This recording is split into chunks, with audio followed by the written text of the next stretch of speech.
Let's move straight on to the final session, which is intended to wrap up this conference by looking at the challenges for evaluation in the coming decade from a 360-degree perspective. We have 4 panelists from quite different backgrounds. We have civil society, we have think tanks, we have the board, and we have staff all represented. So the key stakeholders for the IEO.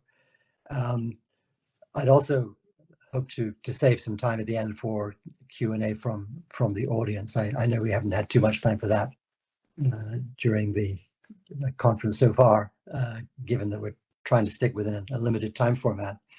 Let me start with Masood Ahmed. Masood, you have a very broad range of experience. Currently, you're the head of the Global Center for Global Development in Washington, D.C. Before that, you were director of the Middle East and Central Asia Department and the Communications Department at the Fund. But you're also Director General in the Department of International Development in the UK, and have many senior positions at the Fund, but also at the World Bank. So you really have a very broad range of experience to bring to bear. So maybe just start getting your overall sense of what you see as the key challenges for evaluation, independent evaluation in particular, at the Fund. And if you I like this framing in terms of how do we reinforce the multilateral character of the Fund as opposed to an aggregation of individual national interests. So that I think is a nice way of thinking about these issues. But Masood, if you could give us some initial thoughts on that big issue. Thank you very much, Charles, and thanks for giving me this opportunity. This is the final panel of your 2 days, and I would say that if you look back on starting from the first panel and your own presentation and just listening to the conversation we've just had with Nairi and others, it's pretty clear what the challenges are going to be for the Fund, and then within that, what the challenges will be for IEO and for evaluation.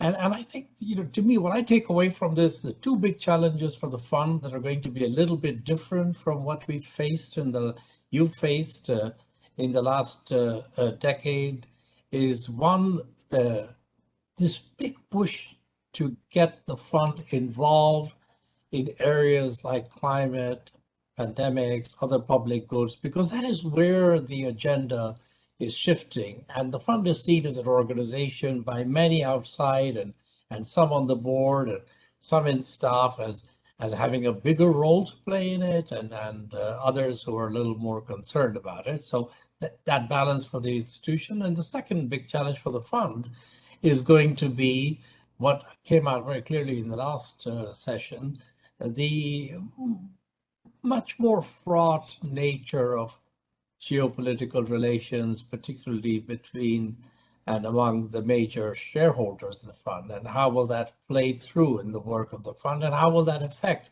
the ability to maintain this multilateralism?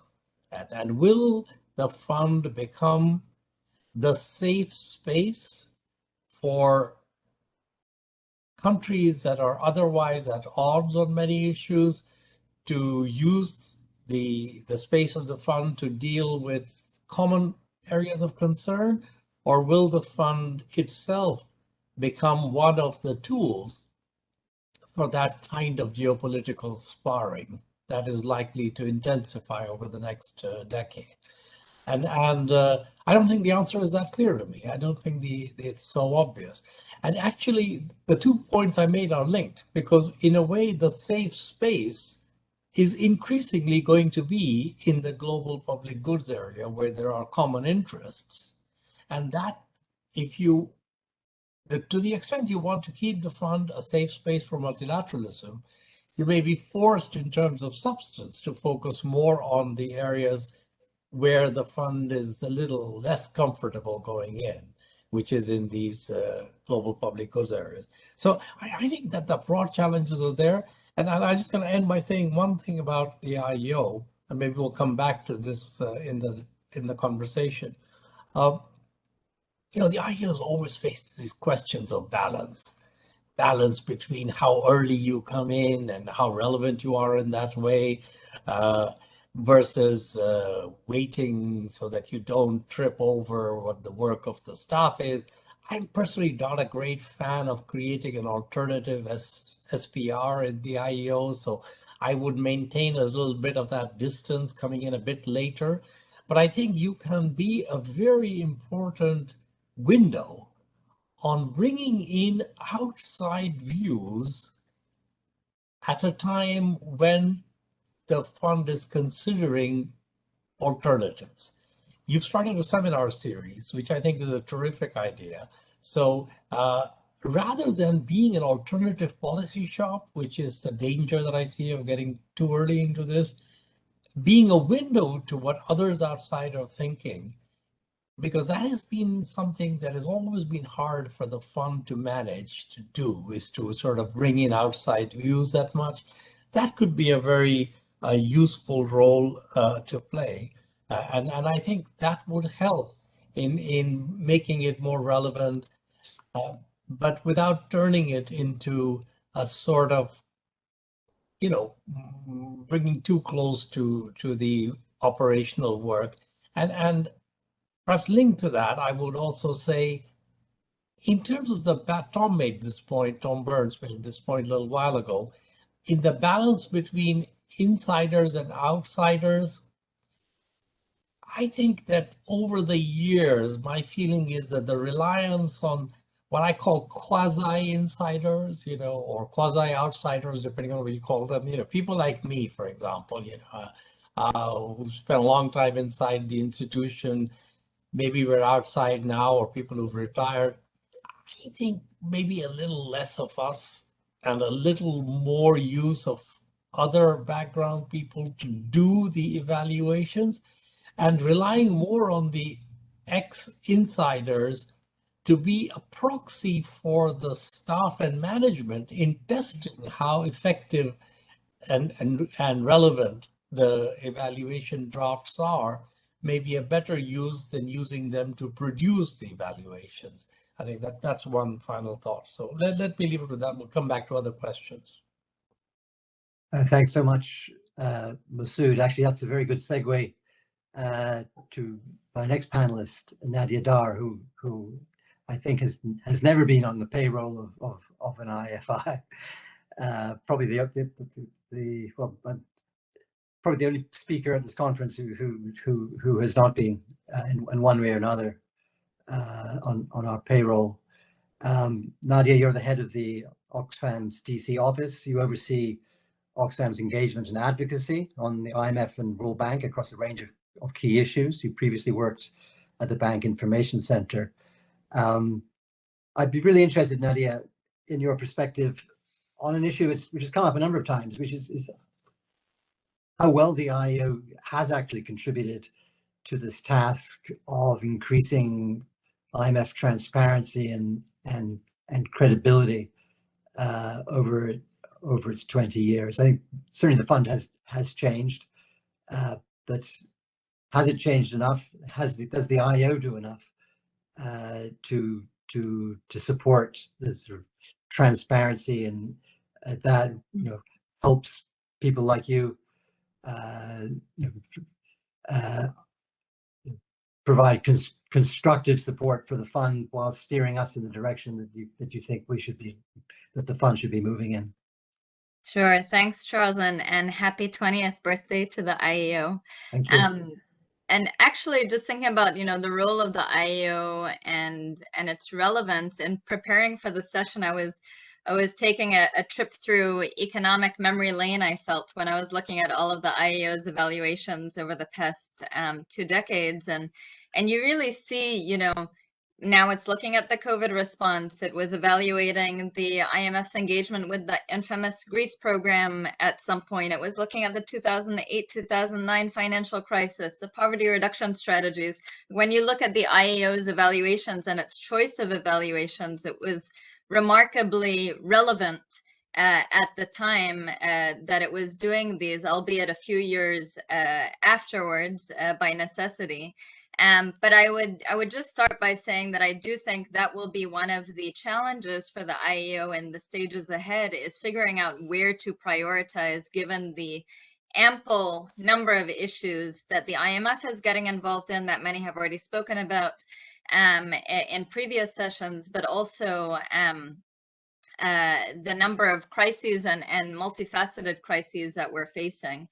But I do want to talk about the role that the IEO can play better in helping external stakeholders play their part, but also in shareholders, helping them keep the institution honest, accountable, and play their oversight function. And it's this function of being a ruthless truth teller. And I want to give one core example of where we would love to see the IEO be an even more ruthless truth teller. And it's as we seek to learn the lessons from the crisis that we're in right now. So as we know, many countries were ill prepared to face this health crisis, right? They hadn't made the needed social protection and health investments. They had undergone prolonged austerity, often with the advice of the IMF.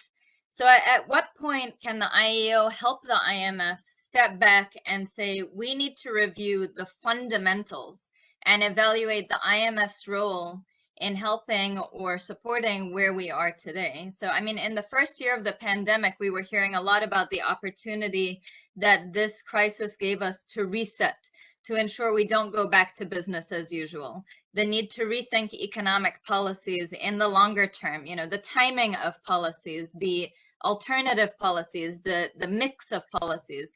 But I'm not sure we're actually seeing that in practice.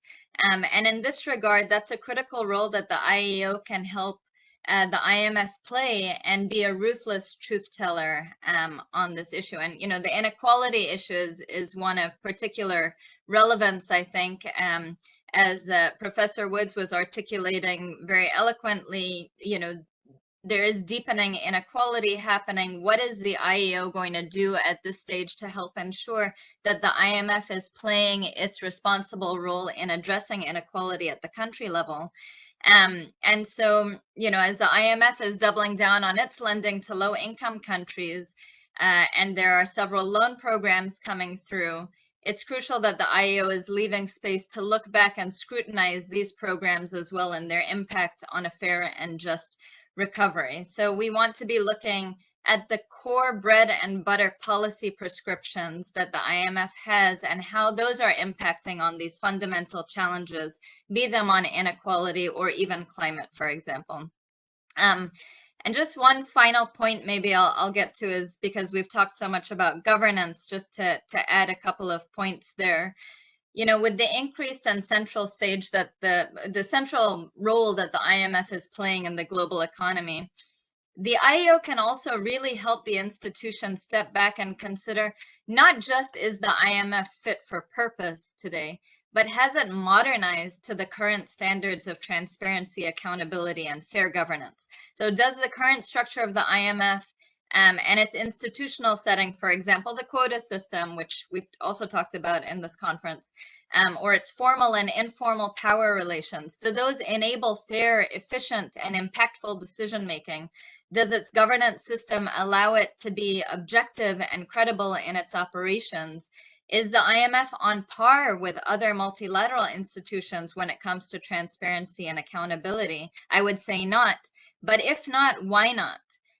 So the IEO is very well positioned to take this honest approach to these challenging questions and evaluations.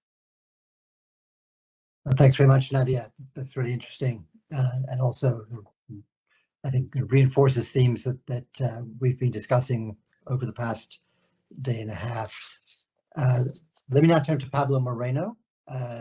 Pablo is the executive director for the constituency representing 7 countries, including Spain and Mexico, and has been chair of the evaluation committee since early this year. So Pablo plays an instrumental role in interfacing between the IEO and the board. Prior to becoming executive director, Pablo worked at the Banco de España the Ministry of Economy and the Economic Office of the President in Spain. So Pablo, I'd be really interested to hear your thoughts on some of the issues that have come up over the past day or so. And I know you've been following the conference from your desk. I think one of the key issues is to what extent the IEO should be addressing issues of current interest at the fund, of current concern to the board, while still remaining within its clear mandate provided in the terms of reference to evaluate past activities and avoid interfering with current operational activities. I think this comes up squarely, for example, in the area of climate. I think many speakers have said we should be paying more attention to climate, the fund's strategy for engaging in this area. On the other hand, there's very little experience for us to evaluate on climate. We actually did do an evaluation last year on bank fund collaboration on climate issues, which I thought was quite impactful and useful by bringing attention to a major concern about lack of collaboration with a key partner. But do you think the IEO should be working to find ways to give more guidance on these big strategic issues facing the fund, or should we stick to our more bread and butter activities of looking back and taking on issues once we have a track record of experience? How do we make that balance between the strategic and our evaluative functions? Thank you, Charles. Thank you for the invitation. And indeed, I have been following the conference since yesterday, and I'd just like to congratulate you because you have designed very interesting panels and thought-provoking panels. Let me first, and I will answer your question, but let me first take my own views on what are the main challenges, and also following on what Masood and Nadia were mentioning, the main challenges of the IEO, which really are the main challenges for the IMF, because the IEO is a key governance structure within the governance of the fund. So I think we're facing, and it's been mentioned in the past few days, also since yesterday. I would say that we have two main trends going forward for the next decade, and the first one is the context of uncertainty. I mean, if we look back at the global financial crisis, mainly it was a financial cycle that introduced in the fund sort of a pendulum shift. We had to move from overconfidence in markets into risk assessment and the importance of macroeconomic policies and market regulation. Now, the pandemic is different. I think Ceyla was referring to global public goods, but we're going to face exogenous shocks where we don't know how large, to what their impacts is going to be, when are they going to take place. It's climate, it's cyber, it's biodiversity, or a combination of them. We just don't know.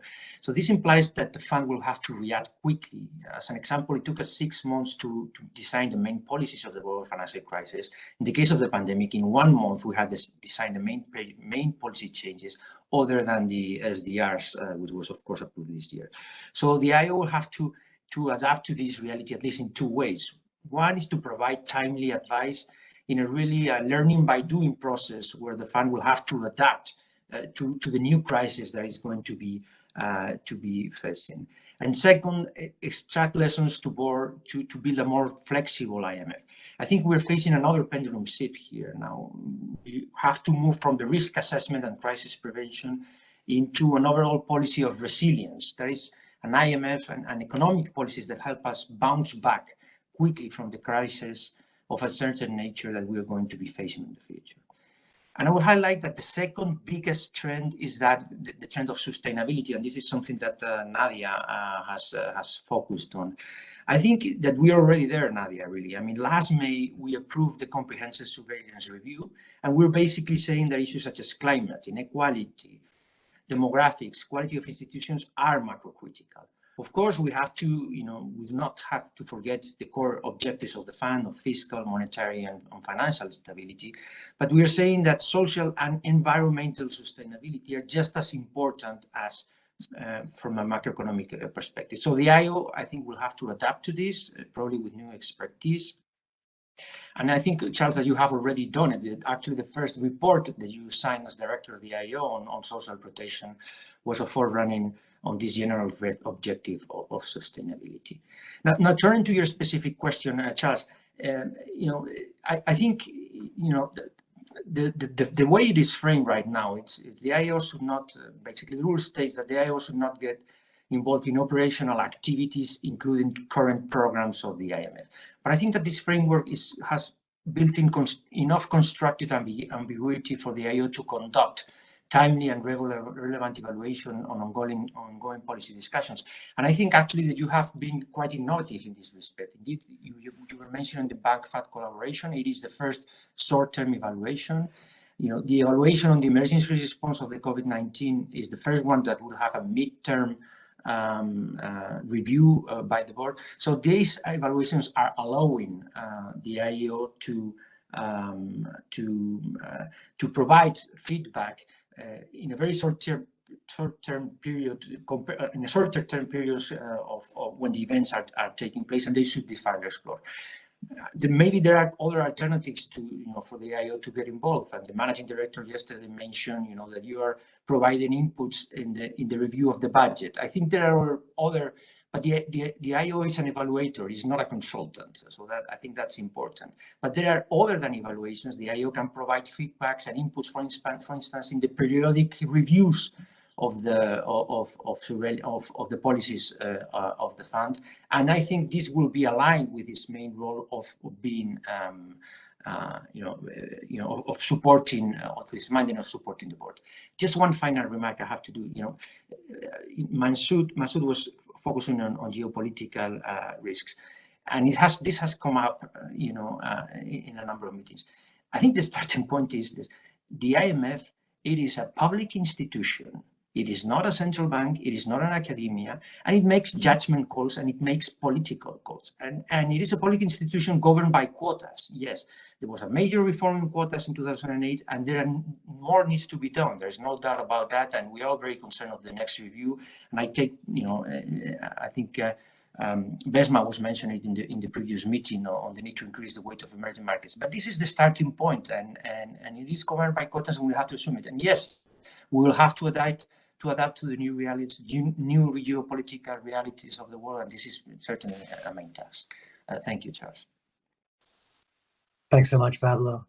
Now let me turn to my final panelist, Ceyla Pazarbasioglu, who is director of the Strategy and Policy Review Department at the fund since 2020.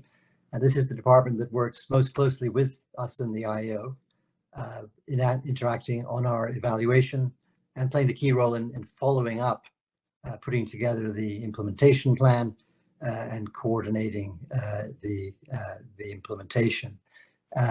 Before becoming director of SPR, she was the vice president for equitable growth, finance and institutions at the World Bank, and previously held a string of other senior positions at the fund, the bank, and the government of Turkey. So again, Ceyla, you're coming from a wide range of perspectives. So really interested to hear your thoughts.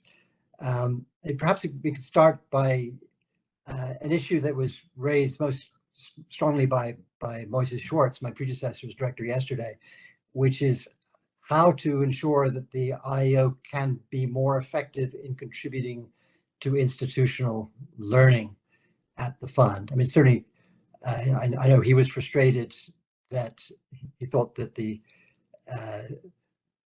learning function was underdeveloped. I myself put in efforts to try to strengthen the learning function. I think partly we have a pretty robust follow-up process, which you help to manage.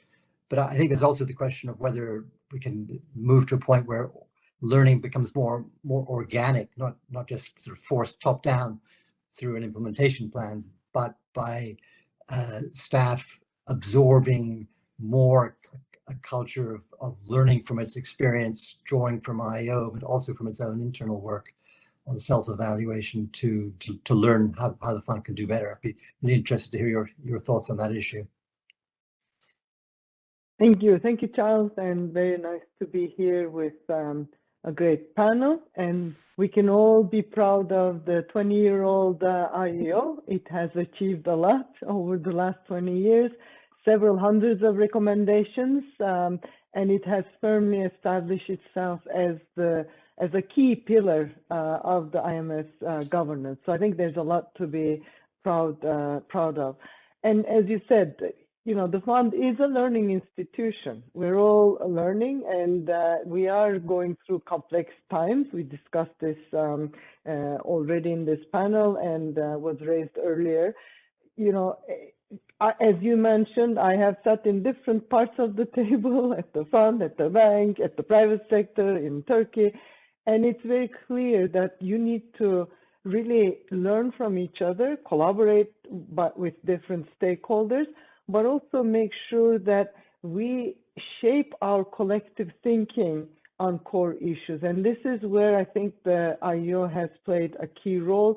And in the context of the fund, this has ranged from the design of programs to strengthening surveillance to integrating capacity development. Nadia mentioned some of the work which has been very, very influential. And even during the pandemic, we were able to make progress in implementing IEO recommendations, and we are stepping our efforts to make sure that we can minimize further slippages in terms of the recommendations themselves. There is a transparent process with the management implementation plan, and of course a discussion then of monitoring, making sure that the recommendations are taken on board.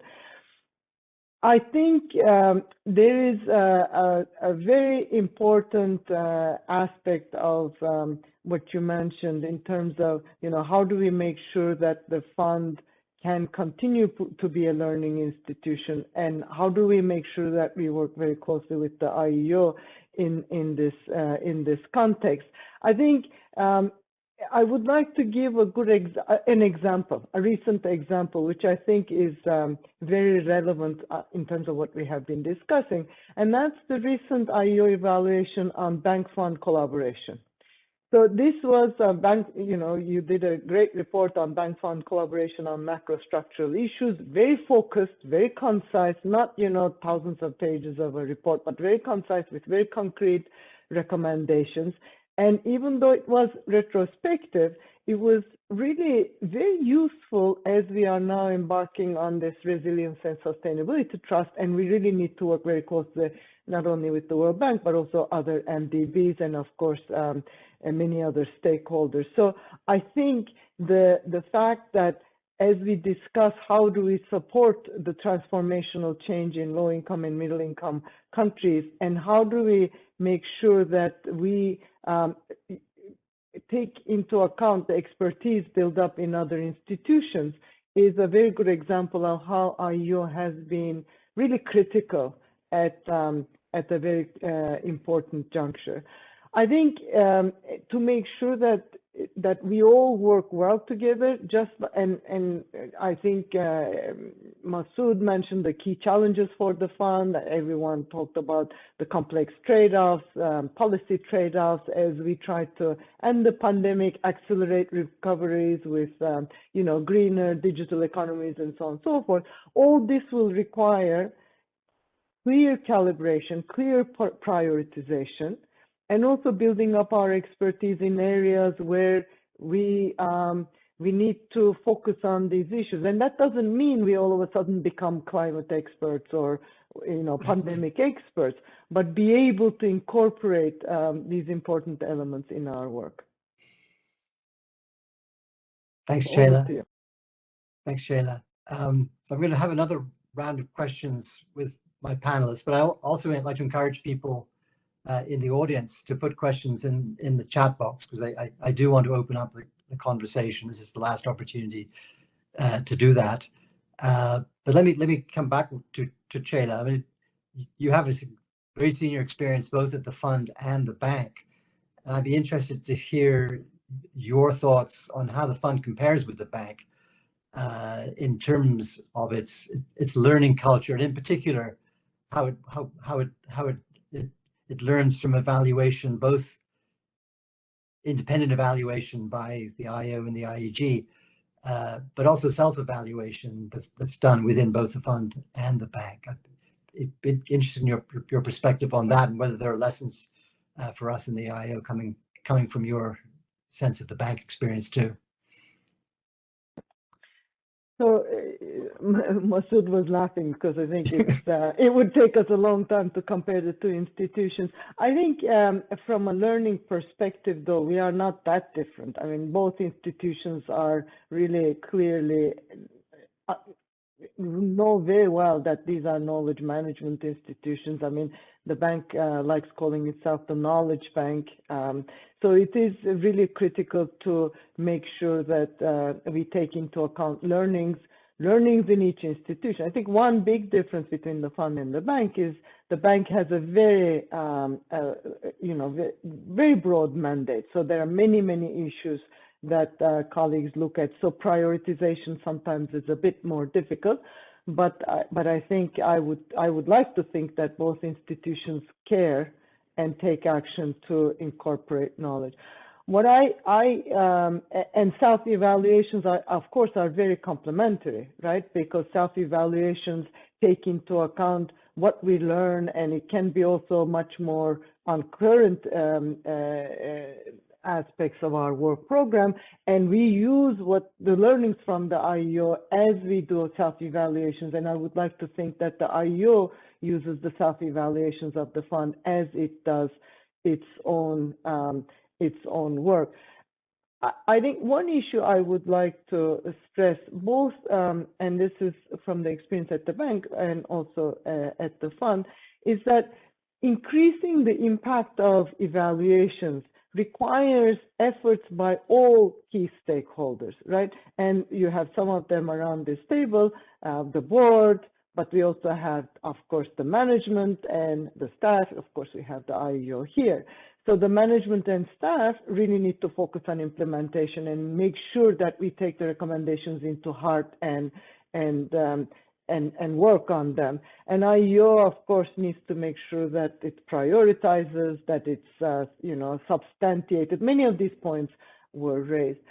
But one issue I would like to raise is, and we have Pablo here, is a comprehensive assessment of all stakeholders. And that means, and this came up at the discussion yesterday by Sean, assessing the role of the executive board on important decisions, and an evaluation of, and again, linking back to the great points that were raised by Neri, how they balance their institutional and political responsibilities. And this really, the thin blue line that Neri mentioned earlier today. So I think it would be important to think, okay, has IEO fulfilled its role on this aspect? And if not, this is, I think, a key challenge. What can the IEO do more going forward? And I think this is a key challenge that both institutions, the bank and the fund, need to think about and make more progress. Thanks, Ceyla. Pablo, I'd be really interested in your reactions to that suggestion from Ceyla. In fact, that was where I was going to go even before I heard Ceyla speaking. And it was a point indeed made by others yesterday about the importance of the board providing clear prioritization for the fund. I mean, one of the problems we have in the IEO is that we're seeing as adding unfunded mandates to the fund. We come up with all these recommendations for things that the fund should do more of, but the fund is generally less good at paring back aspects of its work where it's less effective or where it provides less value added. And this was a point also made by Kalpana Kochar yesterday in chairing one of the sessions. And she's just moved to the Gates Foundation, and she's been really impressed there by the much more rigorous approach taken there to assessing the value added of the various activities, and then ruthlessly cutting back on areas where there is not a clear value added being provided, to make space for the new activities which many speakers have emphasized including climate, pandemic response, and inequality. So, Pablo, there's a broad range of issues there for you. I'd be just interested in thoughts on those topics. Well, I mean, there's this issue that Ceyla was raising. I think it was raised by Nadia before. I think Nadia framed it in terms of the board being ill-equipped to deal with board issues. I think I have to say that I disagree. I disagree with her. No, I think this is an outdated perception of the board. I think there should be more confidence on the countries choosing executive directors. And there is also a lot of expertise on the IMF backing capitals. And I represent a constituency that has a mixed constituency that has, it's cross-continental, European, Latin American countries, and also advanced, emerging, and low-income countries. And I have to say that I received very good feedback from all my authorities. There is also the issue, of the mission creep, of the mission creep, which I think was also raised in the previous panel. Well, by Jim, I think in one of his questions. But we have made a decision. We just approved. I mean, the involvement of the IMF on inequality and climate change issues it's been now for a number of years, no? But we have formalized it last May in the Comprehensive Surveillance Review. So this is a new reality, and we are precisely working on the budget on how to increase those our own resources to gain expertise here. And there was a question in the chat in this respect.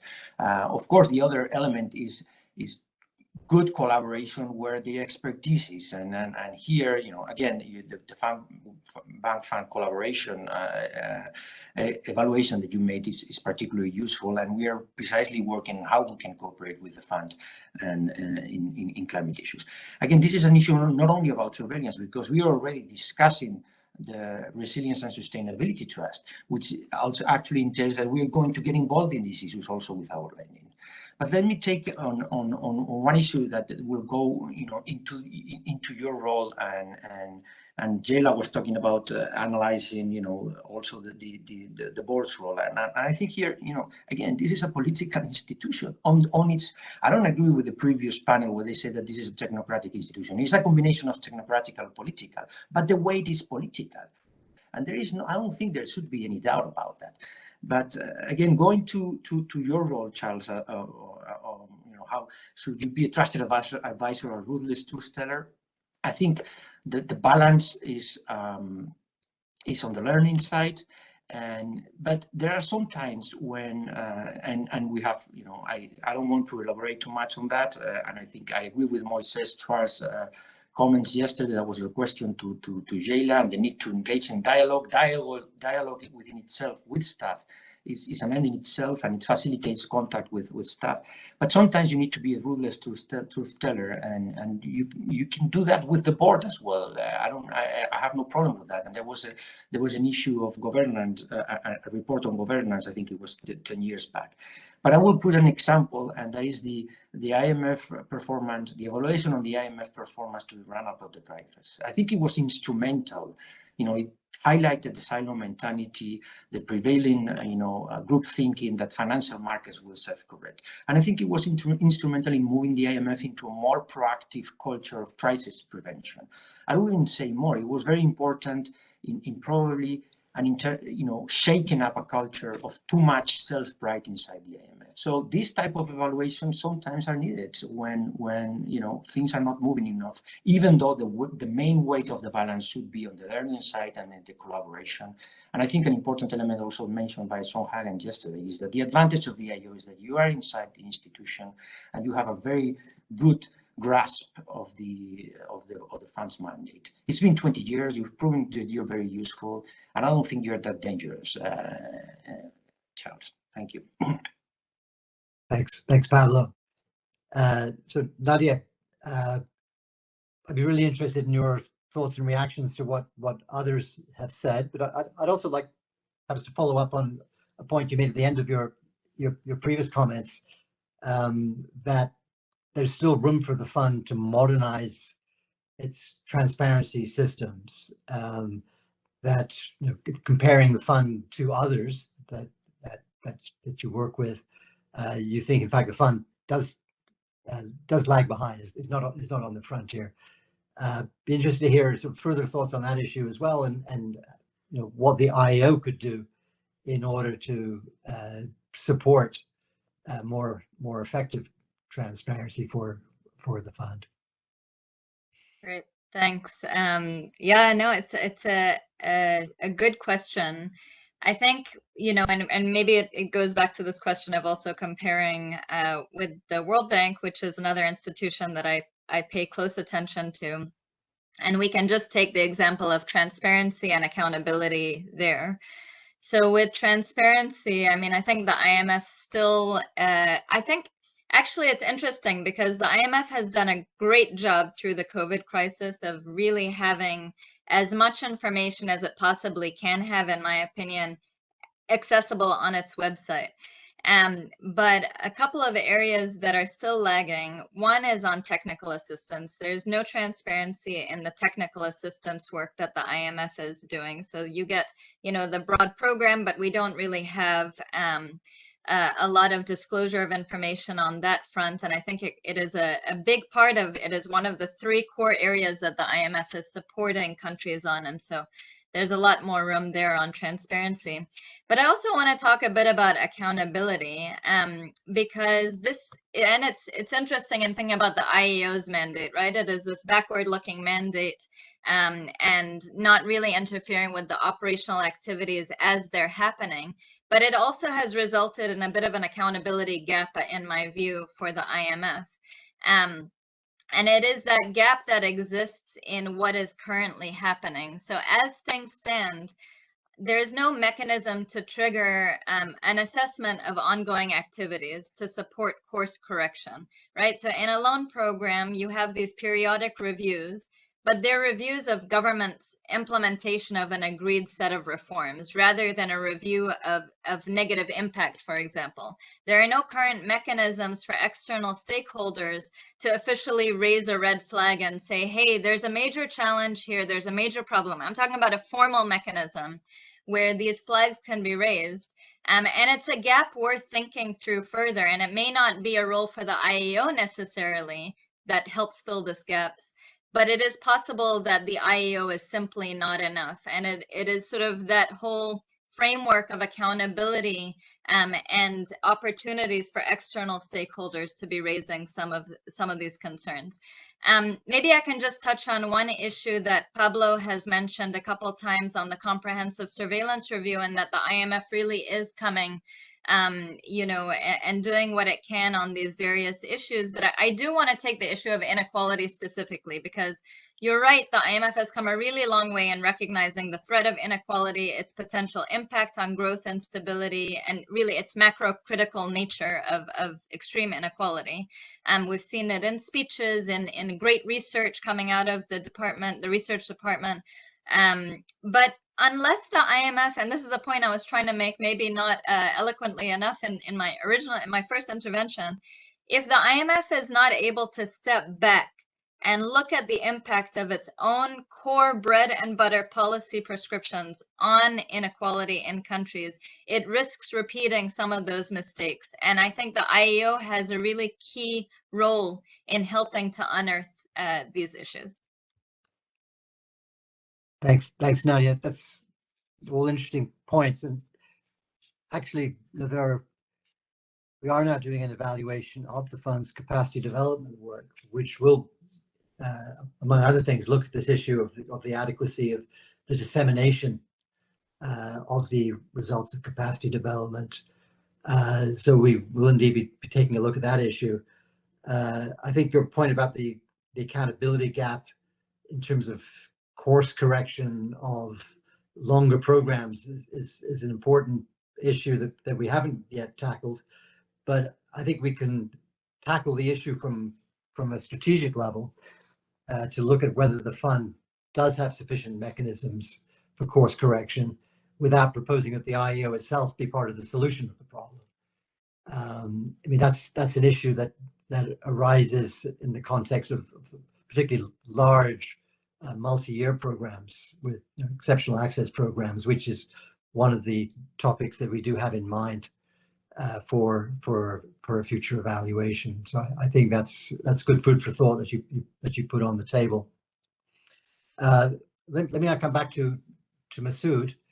Masood, you were smiling earlier because you also have lengthy World Bank as well as lengthy fund experience. So I'd certainly be interested to hear any reflections that you may have on the issue of I guess there are a range of issues. One is how the fund and the bank compare in terms of benefiting from learning from evaluation. There's the issue of how to encourage the fund and the bank to work as better partners for each other, particularly in areas where the bank has been long established, like climate, and has deep expertise and experience already, but where the fund also has something to bring to the table in terms of its macro critical expertise. So happy for you also to react to other people's comments, but those would be two issues that I'd put on the table for you again. Thanks, Charles. First of all, let me just say that I want to reinforce one of Nadia's point that you picked up also, which is this mid-course review and correction capability. And I think that's something that we're thinking about how you put that into place. It's not clear to me that that's an IEO role, but it is something that the fund might want to think about. The second point I want to say is, when you look at the learning, and particularly comparing the two organizations, I'm sorry for the background noise here of the siren, but when you compare the two organizations, I think the fund is actually quite strong as a learning organization, but it does its learning behind boundary walls that are not so transparent. So in a way, if you look at the bank, the borders of the bank are more porous, and there's a lot of stuff going on which has got insiders, outsiders working together and doing things. And in the fund, I find that once you get inside the boundary, you see a lot of learning, a lot of debate, a lot of discussion going on, and then you arrive at views which have come from that process of discussion and learning. But it's not so visible from the outside, and that actually hurts the fund a little bit, in my view, externally, perception. But it also hurts it in substance, because the reliance on learning tends to be more confined to within and to some, if you like, kind of, trusted external partners. And I think what may be something to think about, and this is, I see, IEO sort of sits on the boundary of the fund.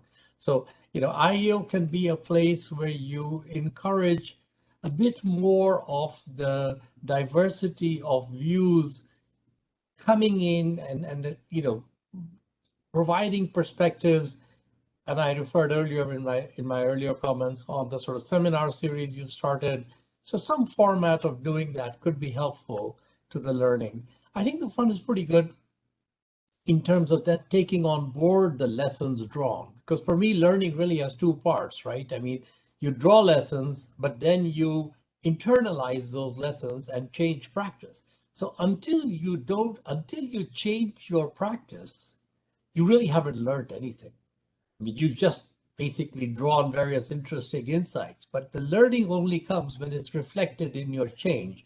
And I do see that as being a sort of strong point on the fund side as well. So let me stop at that. Thanks. Thanks very much, Masood. Charles, can I come in on Yeah, this? sure.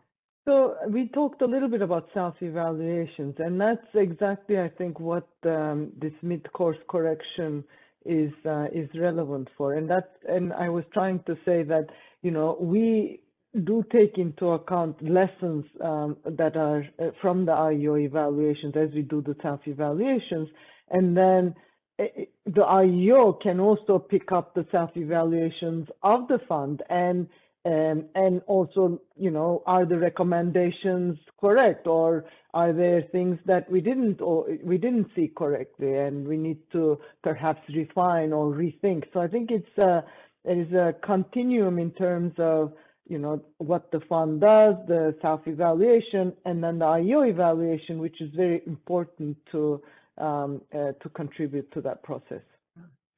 But Ceyla, would it be fair to say that the process of self-evaluation, other than in the area of capacity development, we now have a whole system of results-based monitoring, which is, you know, quite it's not fully established, but it's quite substantial. But in other areas of self-evaluation, for example, in programs, it's much more limited at this point, and certainly much more limited than in the World Bank.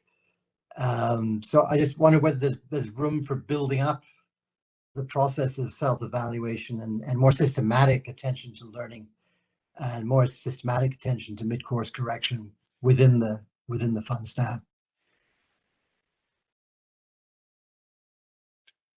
So yes, I mean, we have been doing EPs, and we have other ways of looking at what have we learned in the context of the programs.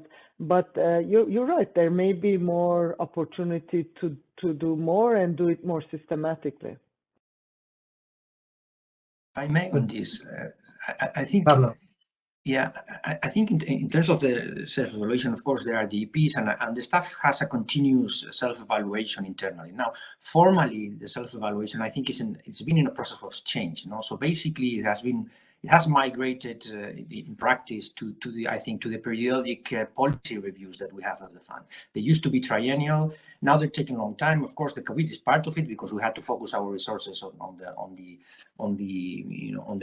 response to the COVID-19. So, but here I think that there can be another role to be played by the IEO, and not necessarily in terms of evaluations, but providing inputs in these review processes.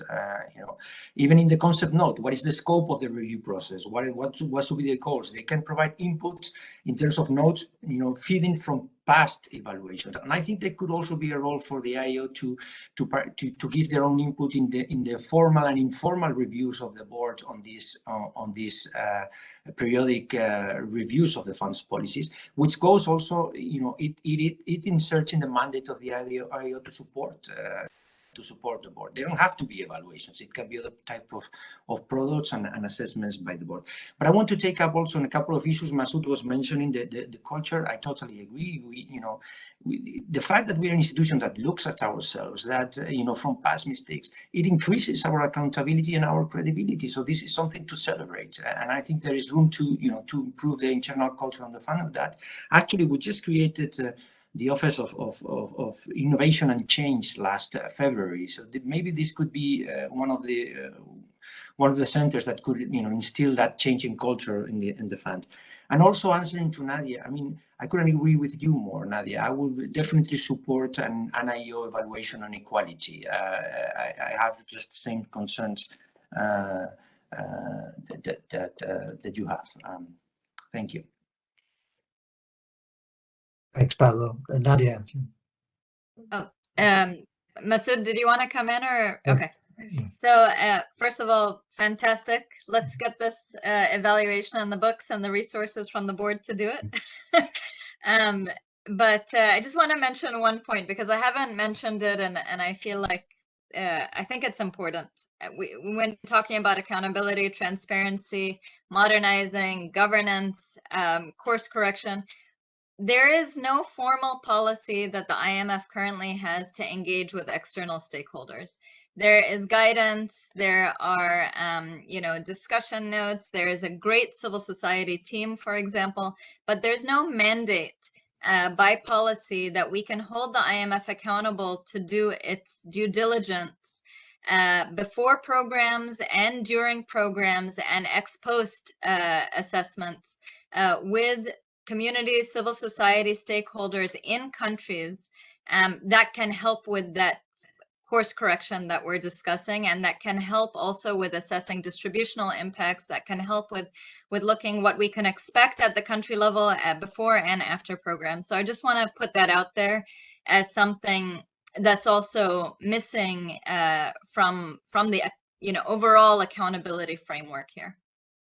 Thanks, Nadia. Can I push back, Charles? Yeah, sure. No, Nadia, Yeah. we do talk to civil society, and we work very closely with the colleagues across the street on distributional impact of policies, our policies and the bank policies, because usually we have our operations and DPLs that go together. So I do think there's, and this is, in some ways you are right, this is more recent, but there's clear recognition in the institution that policies have distributional implications, and we have a great partner on the other side that have very robust mechanisms for doing this type of analysis, and we have been working very closely with them. Can I add one? There's a question from Charles in the chat. I just wanted to say 2 sentences, and very nice to virtually hear from you, Charles. You're asking about high credibility it has on, does the fund have, how will the fund acquire expertise on climate change and other issues so that it can be seen to have the same credibility and it has as it has on traditional issues? And I want to just two sentence response. Charles, you know FSAPs more than anyone else, and I don't think we would have the FSAPs do their job if we don't take into account the impact of climate change or digitalization, for that matter, in our stress test and in our assessment of the regulatory framework.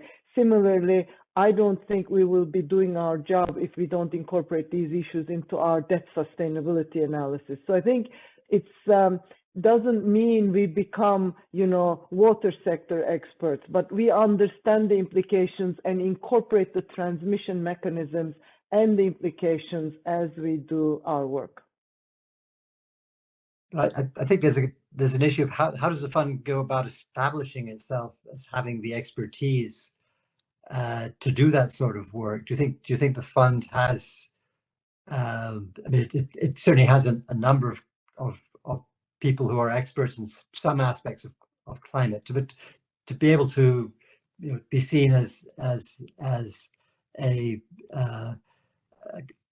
fully credible voice on some of these issues, perhaps the fund needs to invest more, build up more expertise.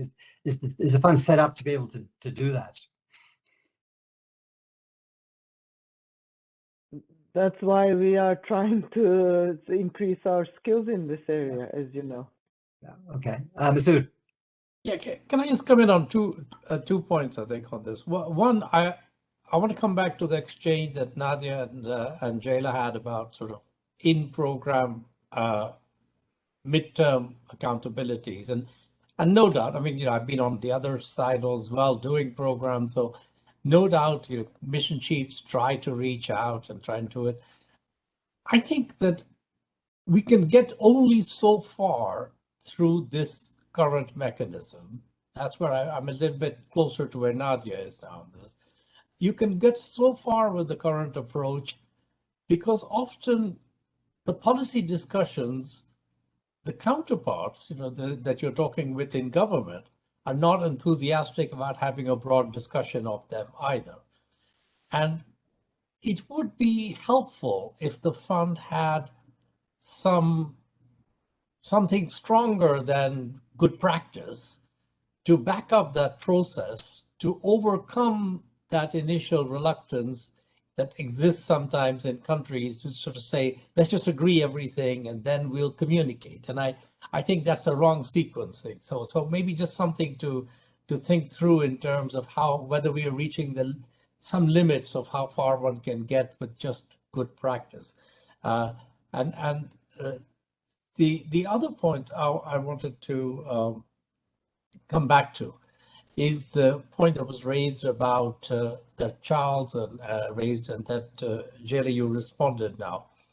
I think that the big mistake would be for the fund to let people think that it was going to be an expert on climate or in the broad, or pandemics. I mean, the fund has a very specific and limited role in which it not only can contribute, but is the only institution that can actually contribute. And those are the spillovers that come from those questions in climate or in pandemics that have a macro or financial impact. And frankly, if you're looking at what's going to happen to stranded assets and what the consequences of stranded assets will be because of climate change on the stability of the financial system, if you're not looking at it, you're not doing your job. But if you think you're going to start offering advice on different technologies to reduce, carbon emissions in power sector, it's a completely misguided notion. And I think this is not the IEO's role. So I do disagree with Jim Boucher on this. That I don't think the IEO should be doing reviews of how far should the fund go in this area. But I think the fund management board and staff can be very clear about what the boundaries are. And if you look, Charles, to the review that you did of bank fund collaboration, also of the pilots that were done, the pilots that were most successful was where the staff were given clear guidelines on what was expected of the fund and of them in those areas. The pilots that were the least successful were the ones where the staff were told to go off and figure out for themselves, do something useful in this area. Then it turns out that you end up with a mishmash of outcomes. So I would say the sooner you can define clearly the area of focus and boundaries for the fund's involvement, the easier it will make both a good outcome and clarity outside about it. Thanks. Thanks, Masood. Very much agree with that comment. And also responding to your earlier thought and Nadia's earlier thought, I think there is a very good evaluation topic on the fund's communications policy. That's something we've also been thinking about and recognizing the changes that have occurred over the past 20 years. The question is, what further scope is there? What can we learn from others? How can communications be most effective and satisfy multiple objectives? I don't see any further questions in the chat at this point, so maybe we can move to some final remarks. And here, I wanted to ask you a general question. One of the strengths of the IEO's governance structure that helps to underpin our independence is that the director has a non-renewable 6-year term, and my non-renewable 6-year term is coming up at the end of January 2023. So there will be a new director coming fairly soon, and I'd be really interested to hear your advice to the new director in to sort of key message, not lengthy advice, but a few sentences on what you think should be key challenges that she or he should face and should think about hard. I don't know who would like to go first on that. Pablo. So I guess the first recommendation would be to speak with you, Charles, because you are the one with the first, with more clear knowledge. No, just go back briefly for a second on Masood's comments also on climate. I mean, we are building that expertise. We are building the expertise on climate, and we need mid-career entrants at the fund, and we need to strengthen our collaboration with where the expertise is. And there is a limit to it, which is, we use this word macro criticality. So it's about distributional issues. It's about how it affects the macroeconomic policy. We're not going to be, assessing on the technologies of climate change, but I think it's really an existential problem for all of us, and it's really macro relevant. So the fund needs to get involved in this, again, with lending us, in its lending as well. Now, turning also to on the recommendations, I would just maybe highlight, your question, Charles. Talk to relevant stakeholders at the board to grasp what the expectations are. I think this conference is a good starting point because you have designed it in a forward-looking approach, which I think is particularly useful. Second, I think it will be useful to have the external evaluation of the IEO early in the next mandate. Actually, they should probably be aligned because external evaluations of the IEO are particularly useful. And the Kaberuka report, I think, was very useful in advancing a lot of issues at the fund. I will recover one of the, of your evaluations on the self-evaluation of the fund. And I think it was interesting that self-evaluation can answer the question of, are we doing the right things at the fund? That means looking at procedures and policies. But the IEO has another advantage. It can also take, the IEO can answer to that question. Are we doing the right things? The internal evaluation is are we doing things right? It's a mix of words. But this goes into what Sidira was saying in the previous meeting of the Kahneman biases. No, and that means looking into challenging preconceptions and built-in interest in the fund. And this is definitely an important role of the IEO. And finally, the other recommendations. I truly think that in the next decade we're really in an inflection point in the IMF. We're moving into an IMF of sustainability. Of course, we should never forget the core traditional policy of the fund, but this is really the next challenge for the next decade. I would say that is interesting because 20 years ago, when the IEO was created, the talk of the town was about the relevance of the IMF. Now the talk of the town is about resilience and sustainability within the fund. Thank you, Charles. No, thanks very much, Pablo. Maybe turn to Nadia for some final thoughts. Thanks. Yeah. Words of advice. Yes, and let me say that you have been an amazing IEO director, and looking forward to the next few months, and also engaging with the new director as well once they do start later on. But I would say, I mean, my advice to them would be to really, first off, seriously, take the role extremely seriously. And while the IMF is dealing in the business of macroeconomic policy, stability, and decision making, behind the curtains of these decisions are billions of people whose real lives are impacted by the fund and by its decisions. And so it's serious business, it's a heavy responsibility, and ensuring that there is a serious and independent and rigorous IEO in helping the IMF evaluate its efforts is key. I would also say ensuring really good relationships with management as well as with board members is really important for ensuring that follow-up and ensuring that the action plans are serious and that they're followed up on, and that there's no cherry picking as well in terms of what recommendations can be taken and which others not.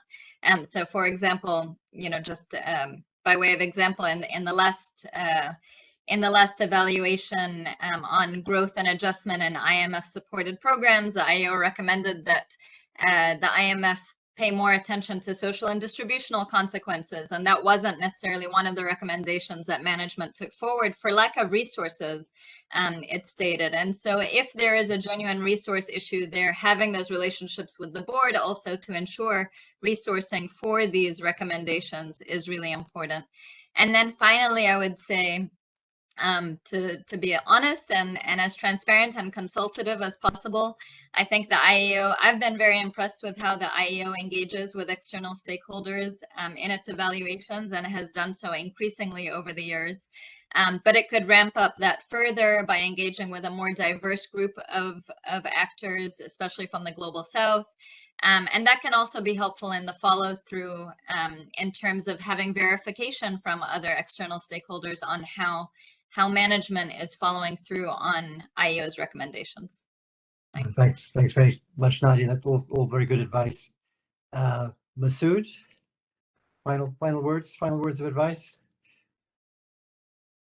I would just say two things to them. I mean, one is recognize that your term is going to coincide with a period of quite a lot of change in the nature of the fund's work, and a lot of contention about what that change is.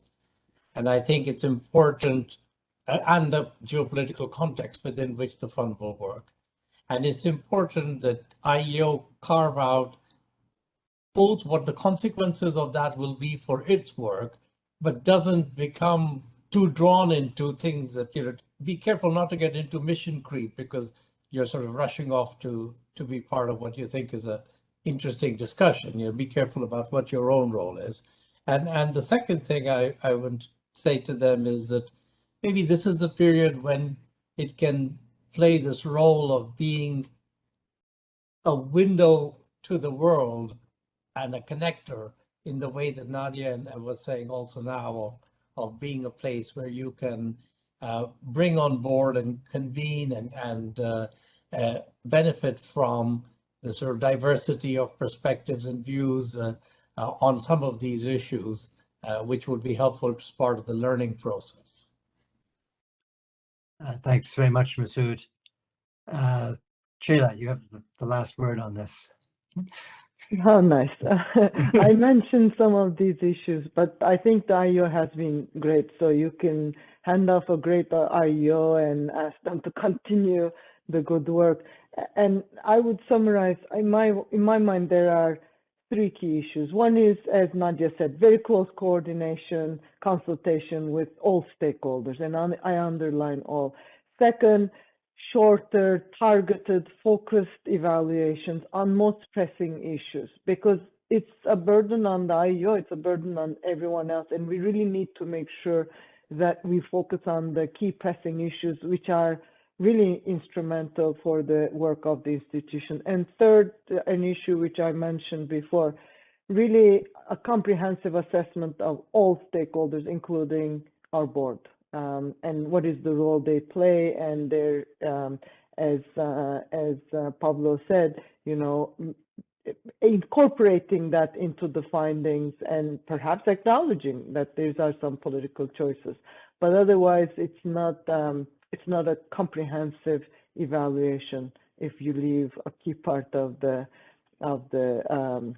understanding aside. Thank you. No, thanks to you, Ceyla, and thanks to all of you. If you ask me what my advice would be, it would actually be to watch the recording of this 2-day event. I think there's been a tremendous amount of very wise thoughts, insights, advice. I don't think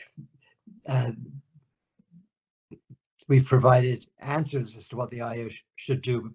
We provided lots of very good lines of thought to be explored by the IEO over the next decade and over the term of the next director. So I think we've really achieved our objective of brainstorming, throwing ideas out there, debating them. I think certainly my understanding of some of these issues has deepened. I've got lots of good new ideas. I think one of the great problems of being the IEO director is you always have more ideas about great evaluations you want to do than you have the time and resources to do them. So, but I'll be very happy to talk to my successor and provide them with the long list in my back pocket of things that I would like the IEO to take a look at. So my thanks to all of our panelists today, Masood, Nadia, Ceyla, and Pablo. We're wrapping up almost exactly on time. This brings the whole conference to an end, and I really want to thank all of our presenters, moderators, and panelists over the past 2 days. It's been challenging doing this virtually, but it's also meant that we can, I think, reach out to a broader audience. I take your point about the value of making sure that we do reach out broadly, and I think, as Masood said, our new seminar series helps to do that. And also we can reach out more broadly to think tanks, to civil society, using virtual means. Let me just mention that we are recording this. We will be putting the recordings on our website. I think day 1 recording may already be on the website. Day 2 will follow shortly.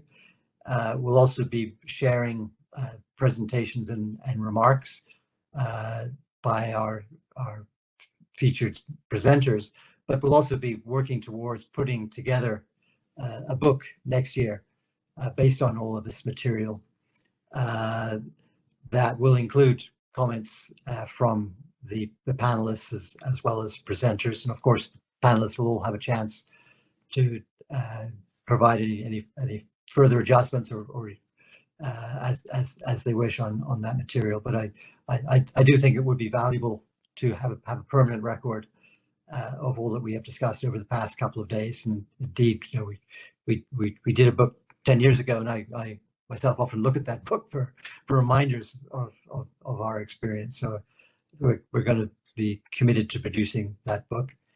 And then finally, let me thank our technical choreographers at the IEO, who put a lot of hard work to make sure that everything ran very smoothly over the past couple of days. So let me thank Roxana, Elena, Nicole, and Arun, and Josh for all the work that you have done to make sure that everything worked out well. With that, I will call the conference to a close, and good to see everybody, and hopefully we'll stay in close touch. Bye-bye. Bye. Thank you, everybody.